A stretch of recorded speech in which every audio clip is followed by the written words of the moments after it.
Hi everyone, I'm going to show you today how you can remove your Mercedes W124 boot lock mechanism, and in case this helps you in the future.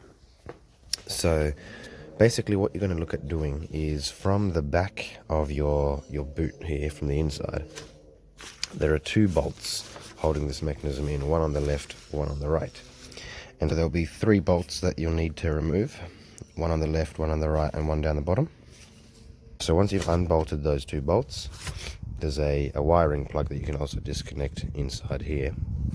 And then while pressing the boot lock in from the outside, okay, you'll be able to maneuver this unit, kind of tipping it upside down and out like that. And then there's a metal wire, not a wire, but a metal rod that connects to the actual vacuum mechanism, the vacuum pump here. Now there's a little yellow tab here, and what you can do is by pushing that back, that's a bit closer, that is all the way back and then out, beautiful, just like that. And now that the rod from the bottom of the locking mechanism has been disconnected from the vacuum pump, we'll be able to remove the actual locking mechanism as a whole. Beautiful. So that's the side. And at this stage what I had done was I just unbolted there were two bolts holding the vacuum pump in, so you can unbolt that and then disconnect the vacuum pump too, should you need.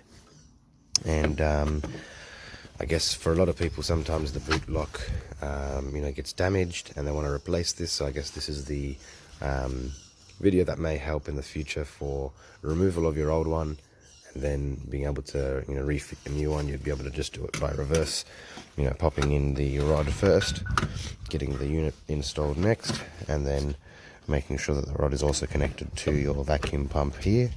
Then you can, once it's in place, you can pop that back in place like so. Very good.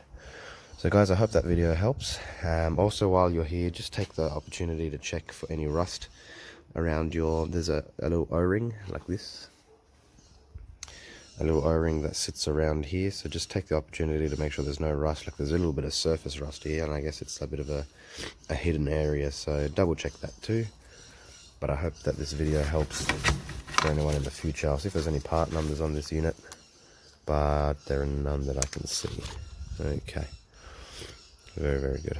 Awesome guys. Well, as always, you got to flick something for luck on this channel. That's what we do when we end the videos, so let's flick the unit. Beautiful. Alright guys, let me know if this video helped, and happy motoring. Catch you guys next time.